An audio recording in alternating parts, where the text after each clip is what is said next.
अस्सलाम वालेकुम और good morning everyone from Bahawalpur, जिसे नवाबों का शहर भी कहते हैं। और आज मैं इंशाल्लाह जाके बहावलपुर को एक्सप्लोर करूंगा। मेरे साथ हैं हारिस भाई, जिनकी तरफ मैंने नाइट स्टे की थी, और अभी मैं इनके साथ ही इनके वेस्पा पे निकल रहा हूं अंदरून शहर की तरफ। और आप देख सकते हैं इनकी माशाल्लाह क्रूज़र की कलेक्शन जो है वो बड़ी आला है। और उसके बाद इनकी फॉक्स वैगन खड़ी है बिल्कुल मेरे सामने, और इनका बहुत ही खूबसूरत तोता। आज का प्लान ये होगा कि हम अंदरून को जो है अच्छी तरह एक्सप्लोर करेंगे। उसके बाद जाएंगे नूर महल पैलेस की तरफ, और फिर लाल सोनरा नेशनल पार्क से होते हुए दिरावर फोर्ट की तरफ। हो सकता है आज शाम में जाके उच्च शरीफ में स्टे करूं, लेकिन क्योंकि हम जब निकलेंगे दिरावर फोर्ट से तो ऑलरेडी अंधेरा हो चुका होगा, तो उसको मैं भी एक्सप्लोर जो है ना वो नेक्स्ट डे जाके करेंगे। तो अभी चलते हैं जी अंदरून शहर, वहाँ जाके नाश्ता वगैरह करते हैं और उसको एक्सप्लोर करते हैं जाके।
अभी हूँ जी मैं बहावलपुर के अंदरून में, लेकिन अभी अंदरून जो है वो बंद है क्योंकि सुबह का टाइम था। और हमारी कोशिश थी कि एटलीस्ट 2-4 जगह जो है ना वो अंदरून खुलने से पहले पहले करने, क्योंकि बाद में यहाँ पे बहुत ज़्यादा रश हो जाएगा। बहावलपुर का जो अंदरून है ये टोटल वॉल्ड सिटी, और इसके 7 दरवाजे हैं। जहाँ पे हमने नाश्ता किया था उसे कहते हैं बेकनियर गेट, लेकिन अब उसका नाम चेंज करके रख दिया गया फरीद गेट। पुराना नाम उसका बेकनियर होता था क्योंकि उसका रास्ता जो आता था वो इंडिया बेकनियर से आता था। उसके अलावा जहाँ पे जो गेट है उनके नाम है मुल्तानी गेट, दिरावरी गेट, शिकारपुर गेट। तो आपको नामों से आइडिया हो रहा है कि किस बेस पे इन्होंने नाम रखे हैं। अभी हम आए हैं यहाँ की जामिया मस्जिद देखने के लिए। जामिया मस्जिद वो अभी बंद है, देख रहे हैं कि कोई ना कोई बंदा आ जाए वो खोल दे ताकि हम जाके विज़िट कर सकें। और जब तक हम बाहर आएँगे उम्मीद है कि यहाँ पर जो है शॉप्स वगैरह जो है ना वो खुल जाएंगी।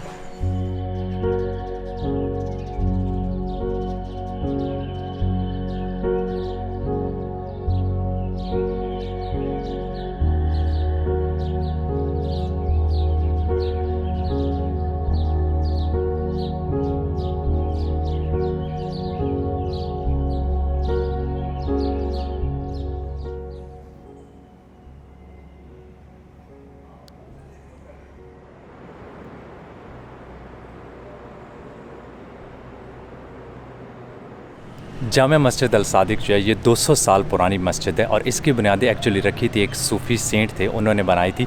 और उसके बाद नवाब सादिक ने इसकी जो कंस्ट्रक्शन थी उसको इम्प्रूव किया था और रेनोवेट किया था। तो यहाँ पे बैक वक्त जो है ना 50,000 से लेके 60,000 लोग जो है वो नमाज़ पढ़ सकते हैं। अभी यहाँ पे सिर्फ जुमा की नमाज़ होती है। इसकी जो बेस है वहाँ पे एक और मस्जिद है जहाँ पे बाकी जो 5 नमाज़ें ना वो होती हैं। इंटीरियर माशाल्लाह इसका जो बहुत सिंपल और बहुत खूबसूरत है। तभी हमने स्पेशल परमिशन लेके अंदर आए, क्योंकि ये जो है ना बंद होती है नॉर्मल डेज़ में। तो अभी दोबारा जो है ना वो उनको शुक्रिया अदा करते हैं जिन्होंने हमें आने की इजाज़त दी, और दोबारा जो है ना वो सिटी के जो ओल्ड टाउन है उसकी तरफ चलते हैं।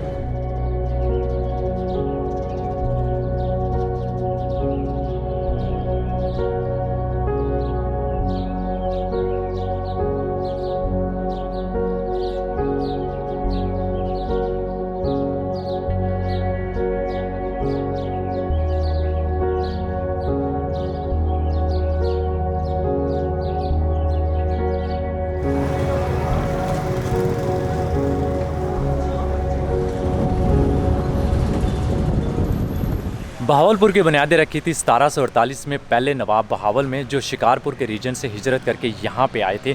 यहाँ पे उस दौर की जो सबसे बड़ी सिटी थी वो थी उज शरीफ। बाद में जब ये सिटी बड़ी हुई और ये स्टेट बनी, यहाँ पे ये हमेशा एक स्टेबल सी स्टेट थी। तो जब पंजाब में सिखों की सल्तनत थी वो बढ़ रही थी, ताकतवर हो रही थी, और मुग़ल सल्तनत थी वो डिक्लाइन में थी, तो काफ़ी ज़्यादा प्रोमिनेंट फैमिली सूफ़ी स्कॉलर हिजरत करके यहाँ पे आ गए थे।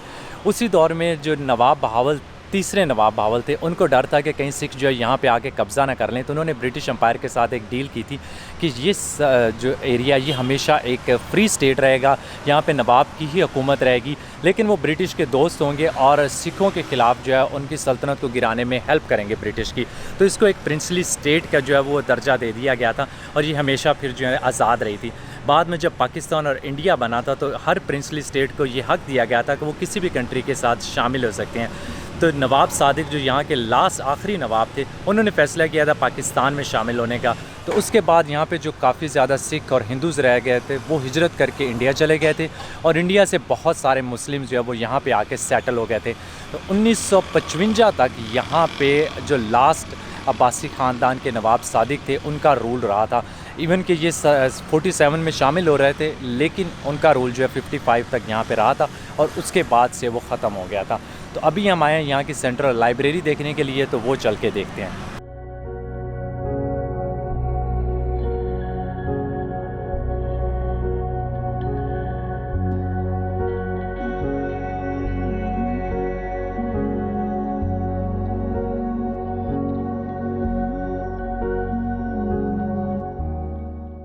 बहावलपुर की सेंट्रल लाइब्रेरी 1924 में नवाब सादिक ने बनाई थी, और अगर ये पाकिस्तान की सबसे खूबसूरत लाइब्रेरी नहीं है तो मेरे ख़्याल में जो सबसे खूबसूरत लाइब्रेरीज़ होंगी उनमें से एक ज़रूर होगी।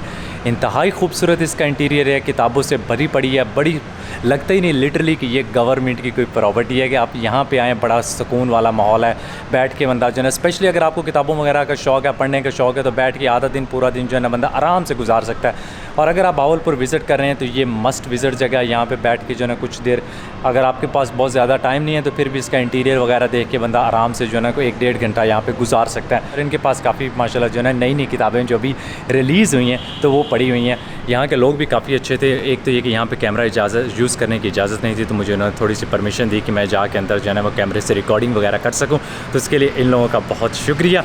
तो अभी चलते हैं जी नूर महल की तरफ, जिसको देखने के लिए मैं बहुत ज़्यादा एक्साइटेड हूँ।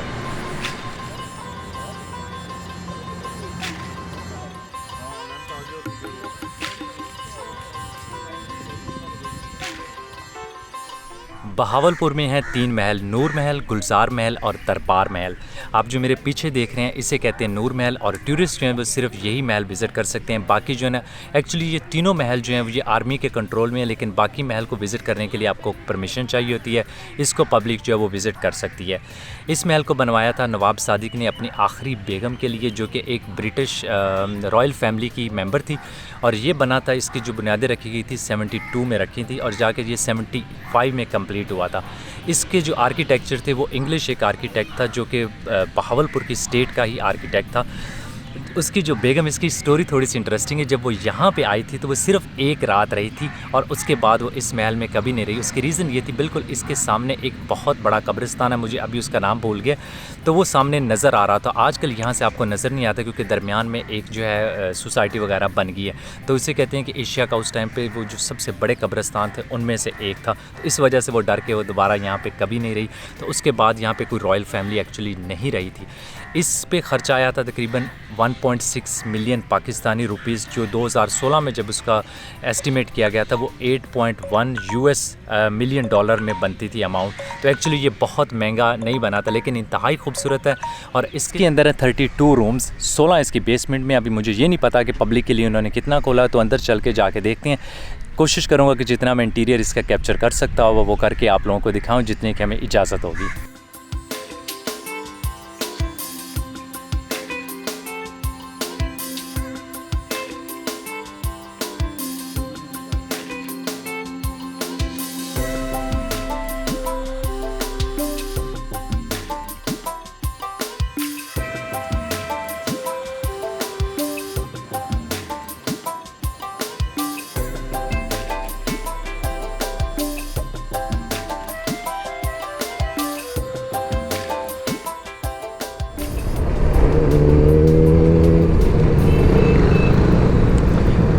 ये कौन सा स्क्वायर आ गया बहावलपुर का, इसका नाम नहीं लिखा हुआ, आगे जाना।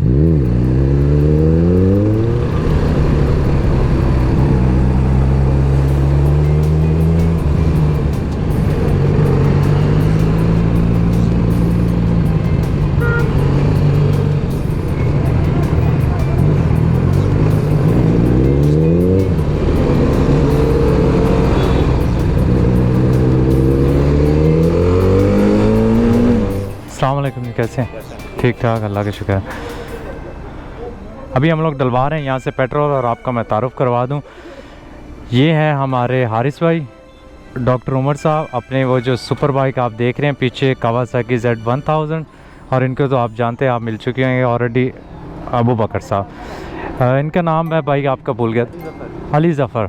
और ये वो आप जो देख रहे हैं टूरिंग बाइक नज़र आ रही है, ये इनकी बाइक है माशाल्लाह। ये ना इन्होंने बड़ा टूरिंग वाला सेटअप अपना बनाया हुआ है।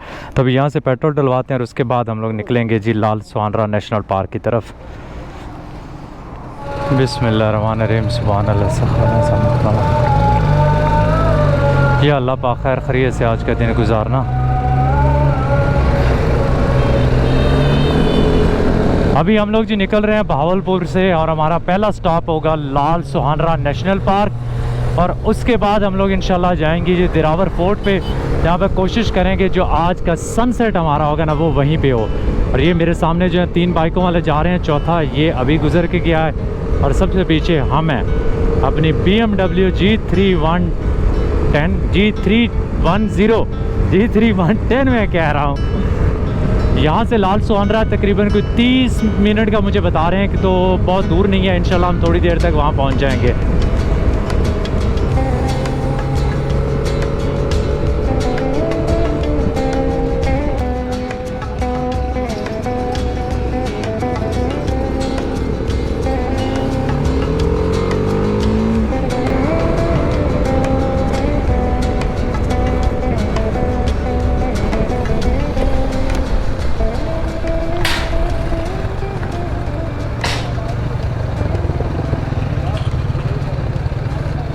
राइडर चेंज कर रहे हैं या प्यास लग गई है?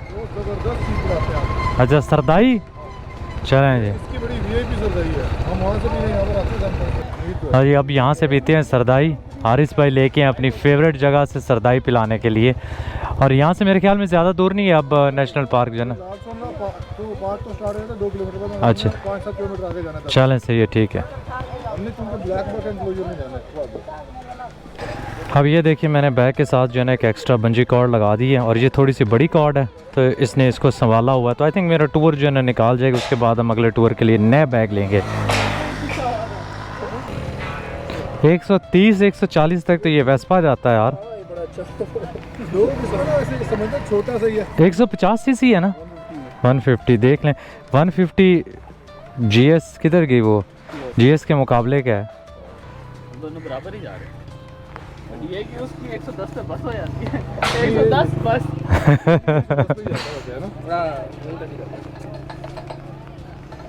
लेकिन इसका थ्रॉटल रिस्पांस बहुत है उससे। इसके लिए हमें हेलमेट उतारना पड़ेगा जी अब।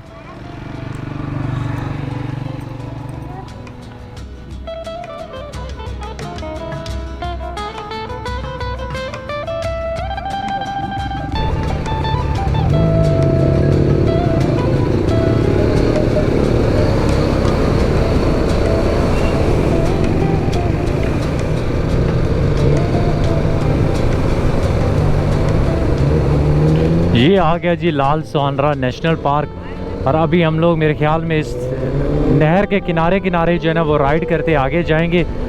यहाँ से तकरीबन कोई 8-10 किलोमीटर दूर, मेरे 12 किलोमीटर दूर रेस्ट हाउस है, वहाँ पे उसके आसपास में कहीं जाना है। वो यहाँ का जो सबसे नेशनल पार्क का खूबसूरत एरिया वही है।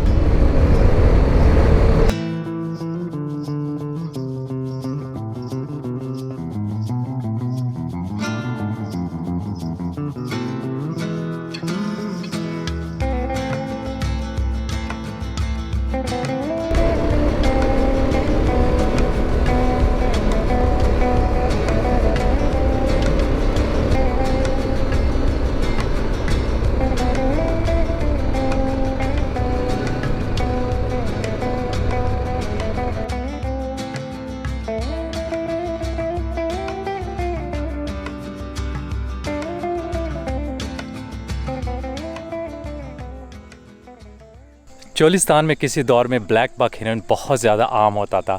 यहाँ से कुछ हिरन जो है ना अमेरिका भेजे गए थे, तो वहाँ की इनकी पॉपुलेशन काफ़ी इंक्रीज़ हुई थी, लेकिन अनफॉर्चुनेटली पाकिस्तान में इनका बहुत ज़्यादा शिकार किया जाता था और इस पूरे रीजन से बिल्कुल ये ख़त्म हो गए थे।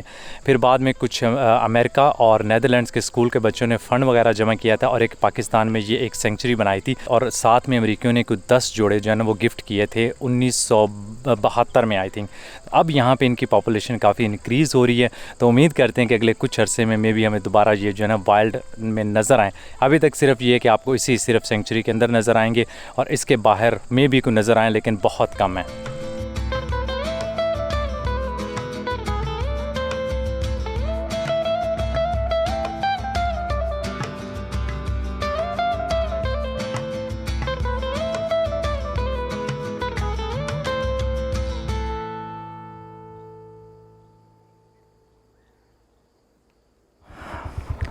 हारिस भाई बहुत शुक्रिया आपका, मेहमान नवाजी का, बहुत मेहरबानी।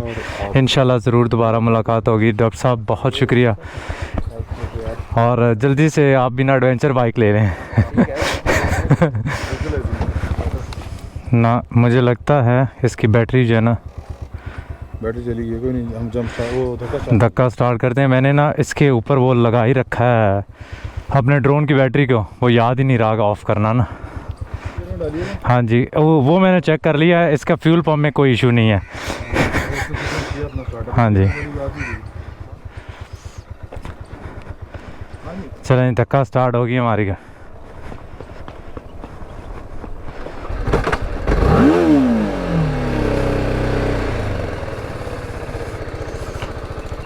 शुक्रिया जी, शुक्रिया।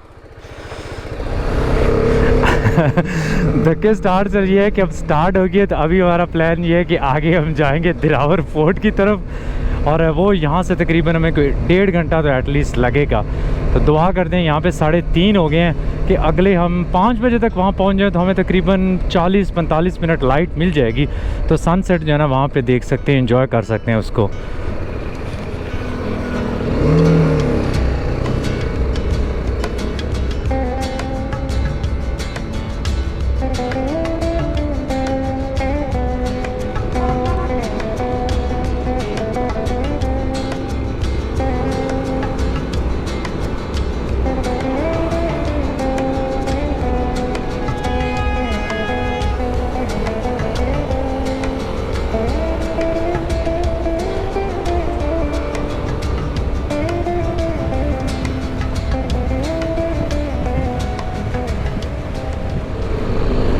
हम लोग पहुंचे हैं जी अहमदपुर शर्किया के पास, और अब आगे वाला जो रोड है, ये छोटा रोड लेके जा रहे हैं जी इसकी तरफ, दिलावर फोर्ट की तरफ।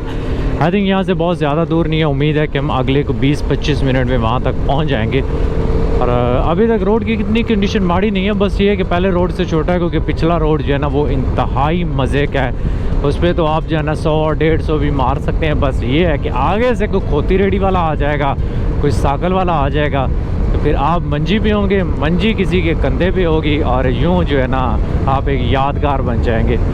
पर ये है कि 80-90 जो है ना बड़े आराम से बंदा कर सकता है, तो मैं जो है ना बस 80-90 पे ही आए हैं। अभी जो है थोड़ा और कम स्पीड होगी, क्योंकि रोड छोटी है, इसलिए जो है ना 50-60, बट अभी ज़्यादा किलोमीटर नहीं होने चाहिए, मेरे ख्याल में तो नहीं होने चाहिए, लेकिन कुछ आइडिया नहीं है मुझे। मैंने आज मैप से चेक नहीं किया कि यहाँ से कितने किलोमीटर और आगे राइड करके जाना है,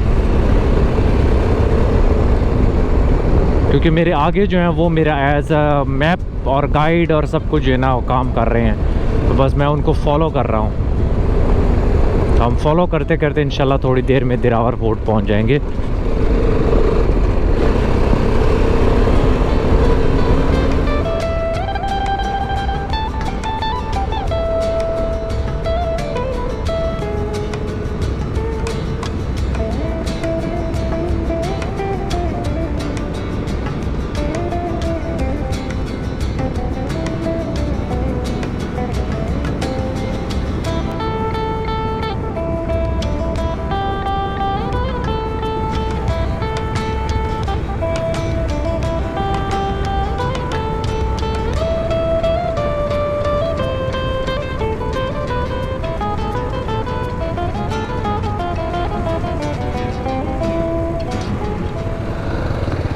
फाइनली जी हम लोग दिरावर फोर्ट पहुंच गए हैं और ये उसकी हदूद में इंटर होने लगे हैं। ये सामने गेट से इंटर हो रहे हैं हम लोग।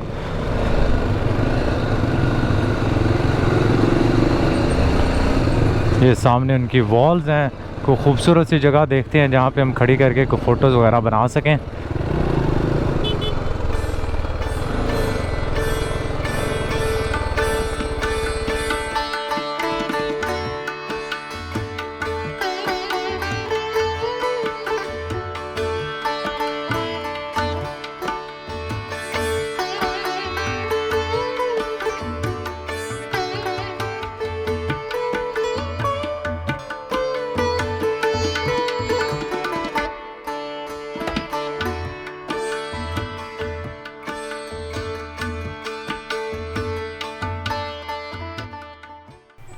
ये है जी दिरावर फोर्ट। इसको बनाया था एक्चुअली एक हिंदू राजा ने 9वीं सेंचुरी में, लेकिन इसकी जो करंट फॉर्म आप देख रहे हैं ये बनी थी 1732 में, जब अब्बासी रूलर्स जो नवाब थे बहावलपुर वाले, उन्होंने इस रीजन पे टेक ओवर किया था।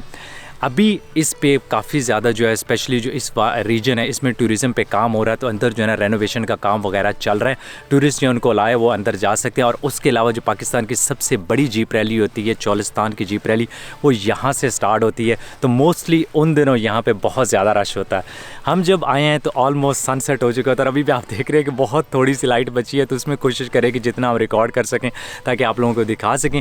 उसके अलावा मैंने कोशिश किया कि कुछ ड्रोन शॉट्स लेने की। मुझे ये नहीं पता कि उसके किस कंडीशन में आए हैं। उम्मीद करता हूँ आप लोगों को पसंद आएंगी। मैंने अभी कंप्यूटर पे नहीं देखी, तो बाद में देखेंगे तो पता चलेगा।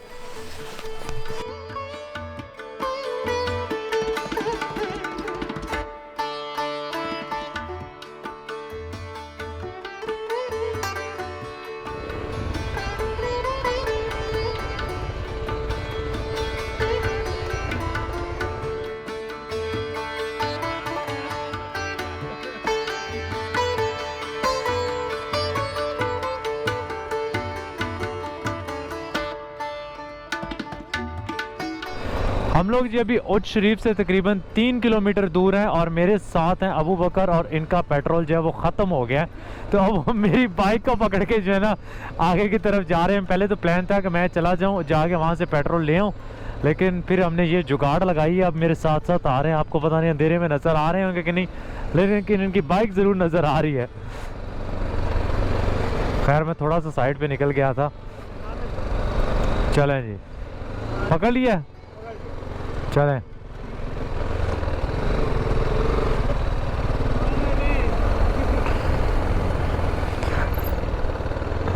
फाइनली हम लोग पहुंच गए हैं जी पेट्रोल पंप पर। यहाँ से इसकी बाइक फिल कराते हैं। साथ में ये कि मैं अपनी भी बाइक जो फिल करा लेता हूँ ताकि कल जो है मुझे ना करवानी पड़े।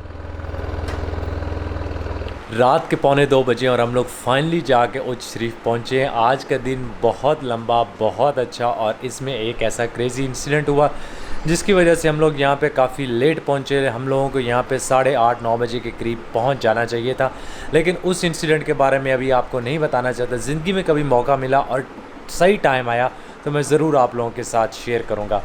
बहावलपुर बहुत खूबसूरत सिटी है, लेकिन यहाँ की सबसे जो अच्छी बात है यहाँ के लोग हैं इंतहाई मेहमान नवाज़, बहुत फ्रेंडली, और मेरा ओवरऑल एक्सपीरियंस बहुत अच्छा रहा। और उम्मीद करता हूँ कि आप लोग भी बहावलपुर ज़रूर विज़िट करेंगे। इसके साथ ही करते हैं जी आज का व्लॉग ख़त्म, और उम्मीद करता हूँ कि आप लोगों को मेरा व्लॉग पसंद आया होगा। अगर पसंद आया तो लाइक का बटन दबाना ना भूलिएगा। अगर आप सब्सक्राइबर नहीं है तो सब्सक्राइब भी कर दीजिएगा। Thank you so much for watching, और आपसे मुलाकात होगी अगले व्लॉग में। अल्लाह हाफिज़।